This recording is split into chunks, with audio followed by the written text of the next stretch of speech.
അഗ്നിനേത്ര ഭാഗം 34. തൻ്റെ ശത്രുക്കളുടെ മരണമാണ് തൻ്റെ ലക്ഷ്യമെന്ന് ഗൗരിയെയോ എഡ്വിനെയോ അറിയിച്ചില്ല. അറിഞ്ഞാൽ അവർ തന്നെ പിന്തിരിപ്പിക്കുമോ എന്ന ഭയവും, അതല്ല കൂടെ നിന്നാൽ അവരുടെ ജീവിതം താൻ കാരണം നശിപ്പിക്കുമോ എന്ന ഭയവും ഉണ്ടായിരുന്നു. എന്നാൽ തൻ്റെ മനസ്സ് അറിഞ്ഞ പോലെ തന്നോടൊന്ന് ചോദിക്കുക പോലും ചെയ്യാതെ തൻ്റെ ആദ്യ ശത്രു സണ്ണിയെ തനിക്ക് മുന്നിലെത്തിച്ചു. അതിനുശേഷം ഞങ്ങൾ 3 പേരും കൂടി മെൽവിനെയും പൊക്കി. നേത്ര തൻ്റെ 2 കൈയും മുഖത്തിന് നേരെ അടുപ്പിച്ച് മണത്തു നോക്കി. സ്വന്തം കയ്യിൽ ചോരയുടെ മണം തങ്ങി നിൽക്കുന്നതായി അവൾക്ക് തോന്നി. അവൾ കണ്ണിറുക്കി അടച്ചു. തൻ്റെ മുന്നിൽ കുഴഞ്ഞു വീഴുന്ന അപ്പാവുടെ മുഖം കൺമുന്നിൽ തെളിഞ്ഞു വന്നു. ഒപ്പം തൻ്റെ ചെവിയിൽ പതിച്ച അമ്മയുടെ കരച്ചിലും. നേത്ര തൻ്റെ 2 ചെവിയും കൈകൊണ്ട് ശക്തമായി മൂടിപ്പിടിച്ചു. അപ്പാ, അമ്മ! നിയന്ത്രണം വിട്ട് അവൾ അലറി വിളിച്ചു. ചാരു! തൻ്റെ പേര് ആരോ ഉറക്കെ വിളിക്കുന്ന പോലെ തോന്നിയതും അവൾ തല ശക്തമായി കുടഞ്ഞു.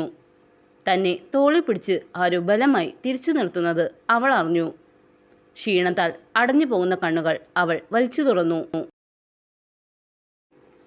തനിക്ക് മുന്നിൽ നിൽക്കുന്ന അഗ്നിയെ കണ്ടതും താളം തെറ്റി തുടങ്ങിയ തൻ്റെ മനസ്സിനെ വരുതിയിലാക്കാൻ വേണ്ടി അവൾ അവനെ ഇറുക്കി പുണർന്നു. അവളുടെ പെട്ടെന്നുള്ള പ്രവൃത്തിയിൽ അവൻ നിലതെറ്റി പിന്നിലേക്ക് ആഞ്ഞു. എന്നാൽ അടുത്ത നിമിഷം അവൻ അവളെ തിരികെ പുണർന്നു. അത് അവളുടെ ദേഹം കുഴഞ്ഞു പോകുന്നത് അറിഞ്ഞതുകൊണ്ടായിരുന്നു. കാറ്റുപോലും തങ്ങൾക്കിടയിലേക്ക് കടക്കാത്ത വിധം അവൾ അവനെ തന്നിലേക്ക് ചേർത്ത് പിടിച്ചു. തന്നോട് ചേർന്ന് നിൽക്കുന്നവളുടെ ഉടലിൻ്റെ വിറയിൽ നിന്നും അവൾ ഒരുപാട് പേടിച്ചു എന്ന് അവന് മനസ്സിലായി. അഗ്നി അവളുടെ തലയിൽ സൗമ്യമായി തലോടി. ചാരു! നേർമയോടെ അവൻ വിളിച്ചതും ശക്തമായ തേങ്ങൽ അവളിൽ നിന്നും പുറത്തേക്ക് വന്നു. அப்பா, எதுக்காக என்ன தனியே விட்டு போயிட்டேன்? பயமா இருக்கப்பா. അമ്മ, എന്നെയും കൂടെ കൂട്ടിട്ട് പോ. അവൾ പറയുന്ന വാക്കുകൾ വല്ലാത്തൊരു സങ്കടം അഗ്നിയുടെ ഹൃദയത്തിൽ നിറച്ചു. എന്ത് പറഞ്ഞ് തന്നോട് ചേർന്ന് നിൽക്കുന്നവളെ സമാധാനിപ്പിക്കണമെന്ന് അവനും അറിയില്ലായിരുന്നു.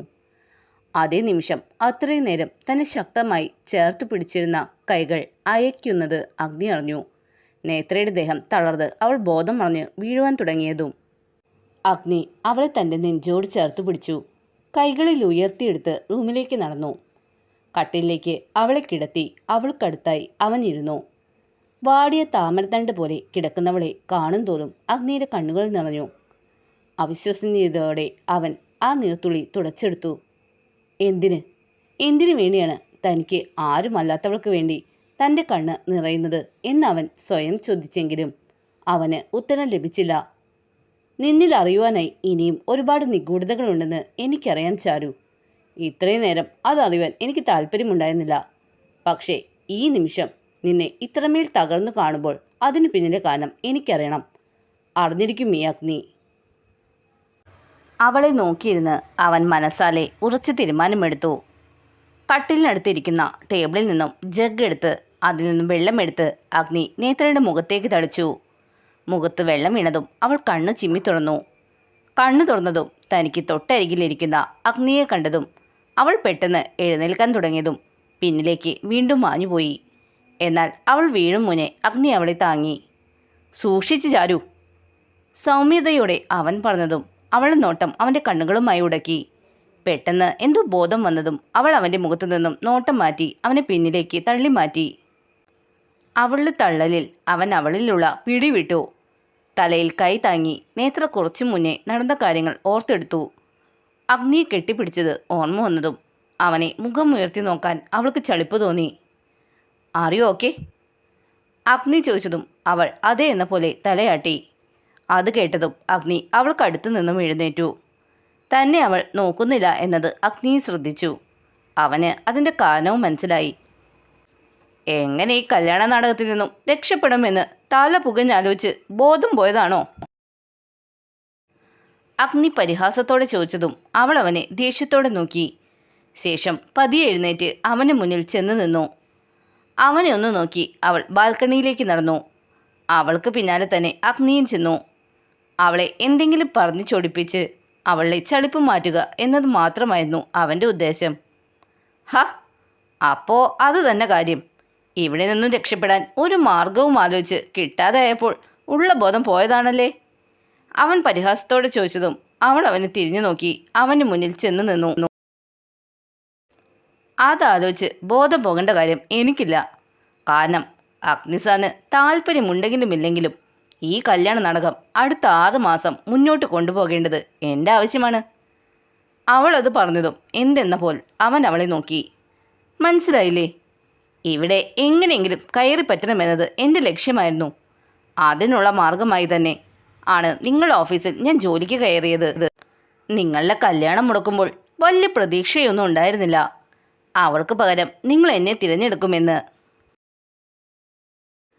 ഞാൻ കല്യാണം മുടക്കിയത് കാശിയേട്ടനെയും വീട്ടുകാരെയും കരുതിയാണ്. അവരുടെ സങ്കടം കണ്ടതുകൊണ്ടാണ്. നിങ്ങൾ എന്നെ തന്നെ ഭാര്യയാക്കാൻ തീരുമാനിച്ചപ്പോൾ ഞാനും കരുതി ഈ വീട്ടിലേക്ക് വരുവാൻ നിങ്ങളായി ഒരു വഴി കാണിച്ചു തരുമ്പോൾ ഞാനത് കണ്ടില്ലെന്ന് നടിക്കണ്ട എന്ന്. പിന്നെ കുറച്ച് ഒറിജിനാലിറ്റി തോന്നാൻ വേണ്ടിയാണ് ഞാൻ എതിർക്കുന്നതായി അഭിനയിച്ചത്. നിങ്ങൾ ഗൗരിയെ കാണിച്ച് ഭീഷണിപ്പെടുത്തിയിരുന്നില്ലെങ്കിലും ഞാൻ നിങ്ങളെ കല്യാണം കഴിക്കാൻ സമ്മതിച്ചേനെ. എന്തായാലും എൻ്റെ പ്ലാനിങ് പോലെ എല്ലാ കാര്യങ്ങളും നടന്നു. എൻ്റെ ആഗ്രഹം പോലെ ഈ വീട്ടിലേക്ക് വലതുകാൽ വെച്ച് കയറി. ഇനി ഇവിടെ നിന്ന് കൊണ്ട് ചെയ്തു തീർക്കേണ്ട കുറച്ച് കാര്യങ്ങൾ എനിക്കുണ്ട്. എനിക്കൊരു ലക്ഷ്യമുണ്ട്. അത് പൂർത്തിയാകുമ്പോൾ ഈ നാടകം അവസാനിപ്പിച്ച് നിങ്ങൾ കെട്ടിയ താലിയും അഴിച്ചു വെച്ച് ഈ പടി ഞാൻ ഇറങ്ങും. അതുവരെ ഞാൻ ഇവിടെ തന്നെ ഉണ്ടാകും. അതിനു മുന്നേ എന്നെ ഇവിടെ നിന്ന് ഇറക്കാൻ വല്ല വേലത്തരവും കാണിക്കാൻ സാർ ശ്രമിച്ചാൽ എൻ്റെ ശത്രുപക്ഷത്തിൽ ഒരാളായി നിങ്ങളെയും ഞാൻ കാണും. അത് നിങ്ങൾക്ക് നല്ലതാവില്ല. സോ ഇവിടെ നിൽക്കുന്ന അത്രയും ദിവസം മറ്റുള്ളവർക്ക് മുന്നിൽ നമ്മൾ നല്ല ഭാര്യയും ഭർത്താവുമായിരിക്കും. ഈ റൂമിൽ അപരിചിതരുമായി കഴിയാം. എൻ്റെ കാര്യങ്ങളിൽ സാറോ സാറിൻ്റെ കാര്യങ്ങളിൽ ഞാനോ ഇടപെടേണ്ട. നേത്ര പറഞ്ഞു നിർത്തിയതും അഗ്നി അവൾക്ക് മുന്നിൽ നിന്നു. അവൻ്റെ താടിയും മീശയും ഒന്ന് അമർത്തി ഉറിഞ്ഞു. അവൻ്റെ നോട്ടത്തിൽ ഒന്ന് പതറിയെങ്കിലും അത് മുഖത്ത് വരുത്താതെ അവളും അവനെ ഉറ്റുനോക്കി. അവൾ പറഞ്ഞ കാര്യങ്ങളിൽ നിന്നും അവൾ ഈ വീട്ടിലേക്ക് വന്നതിന് പിന്നിലുള്ള ലക്ഷ്യം ചെറുതല്ല എന്ന് അവൻ ഉറപ്പായി. അവളുടെ ശത്രു താനല്ല, മറിച്ച് യാദവാണെന്നും അറിയാം. പക്ഷേ പ്രേമിച്ച് ചതിച്ചവനോടുള്ള പകയല്ല അവളുടെ കണ്ണിൽ, മറ്റെന്തോ. അവളെപ്പറ്റി അറിയണമെന്ന തീരുമാനം ഒന്നുകൂടി അഗ്നി മനസ്സിലുറപ്പിച്ചു. ഒപ്പം അഞ്ജലിയുമായുള്ള കല്യാണം അവൾ പ്ലാൻ ചെയ്ത് മുടക്കിയതാണെന്ന് കേട്ടപ്പോൾ ആ സമയത്ത് താൻ അനുഭവിച്ച ടെൻഷൻ ഓർത്തതും തന്നെ അവൾ വിഡ്ഢിയാക്കുകയായിരുന്നു എന്ന് മനസ്സിലായതും അവളോടുള്ള ദേഷ്യം അവനിൽ നിറഞ്ഞു. ഓ, അപ്പോൾ മോള് തുനിഞ്ഞിറങ്ങിയത് തന്നെയാണല്ലേ? ഈ വീട്ടിലുള്ള ഒരാളാണോ നിന്റെ ലക്ഷ്യം, അതോ എല്ലാവരും അതിൽ പെടുമോ? നീ പറഞ്ഞ കഥ വെച്ച് നിന്നെ ചതിച്ചുപോയ യാദവിനോട് മാത്രമേ നിനക്ക് ദേഷ്യം ഉണ്ടാവേണ്ട കാര്യമുള്ളൂ. അതെന്തെങ്കിലും ആവട്ടെ, ഇത്രയും നേരം നിന്റെ ഒരു കാര്യത്തിലും ഇടപെടാതെ ഈ കല്യാണ നാടകം മുന്നോട്ട് കൊണ്ടുപോകാം എന്ന് തന്നെയാണ് ഞാനും കരുതിയത്. പക്ഷേ എൻ്റെ കല്യാണം മുടക്കിയത് നീയാണെന്നറിഞ്ഞതും ആ തീരുമാനം ഞാനങ്ങ് മാറ്റാൻ പോവുക. കാരണം എന്നെ ദ്രോഹിച്ചവരെ ഒന്നും ഇന്ന് വരെ ഞാൻ വെറുതെ വിട്ടിട്ടില്ല. എന്തിൻ്റെ പേരിലാണെങ്കിലും നീ എനിക്ക് നഷ്ടമാക്കിയത് കോടികളുടെ ബിസിനസ്സാണ്. അഗ്നി പറഞ്ഞത് കേട്ടതും നേത്രയ്ക്ക് ദേഷ്യം വന്നു. അഞ്ജലിയുടെ സ്വഭാവം അറിഞ്ഞിരുന്നിട്ടും അവൾ ഗർഭിണിയാണെന്ന് അറിഞ്ഞിട്ടും അവളുമായുള്ള കല്യാണം മുടങ്ങിയതുകൊണ്ട് നഷ്ടമായത് പൈസയുടെ കണക്ക് ഓർത്ത് വേവലാതിപ്പെടുന്നവനെ കാണുകെ അവൾക്ക് പുച്ഛം തോന്നി. ഛേ, നിങ്ങൾ ഇത്രയും വൃത്തികെട്ടവനാണോ? കാശിനു വേണ്ടി തോന്നിവാസം പോലെ നടക്കുന്ന പെണ്ണിനെ ജീവിതത്തിലേക്ക് കൂട്ടാൻ നോക്കിയ നിങ്ങൾ ആണെന്ന് പറയാൻ പറ്റുമോ? ദേഷ്യത്തിൽ നേത്ര ചോദിച്ചതും നിയന്ത്രണം വിട്ട് അഗ്നി അവളുടെ കഴുത്തിൽ കുത്തിപ്പിടിച്ചു. നാക്കിനെല്ലില്ല എന്ന് കരുതി എന്ത് വിളിച്ചു പറഞ്ഞാലുണ്ടല്ലോ പിഴുതെറി ഞാൻ. തൻ്റെ കൈക്കുള്ളിൽ കിടന്ന് ശ്വാസം എടുക്കാൻ പാടുപെടുന്നവളെ കാണുകെ അവൻ തൻ്റെ കൈ എടുത്തുമാറ്റി. ചുമച്ചുകൊണ്ട് നേത്ര ശ്വാസം നീട്ടിയെടുത്തു. അവൾ കത്തുന്ന കണ്ണുകളോടെ അഗ്നിയെ നോക്കി. അത് കണ്ട് നീ എൻ്റെ മുഖത്ത് നോക്കി പറഞ്ഞ കാര്യത്തിന് ഈ ജന്മം ഞാൻ ക്ഷമിക്കില്ല. മോള് കാതു തുറന്ന് കേട്ടോ. നീ എന്ത് ലക്ഷ്യം നേടാൻ വേണ്ടിയാണോ ഇങ്ങോട്ട് വന്നത്, അത് നേടാൻ നിന്നെ ഞാൻ സമ്മതിക്കില്ല. 6 മാസം പോയിട്ട് 6 ആഴ്ച പോലും നീ തികച്ചിവിടെ നിൽക്കില്ല, നിർത്തില്ല അഗ്നി. അത് കേട്ടത് നേത്രയുടെ മുഖം ദേഷ്യത്താൽ വലിഞ്ഞു മുറുകി.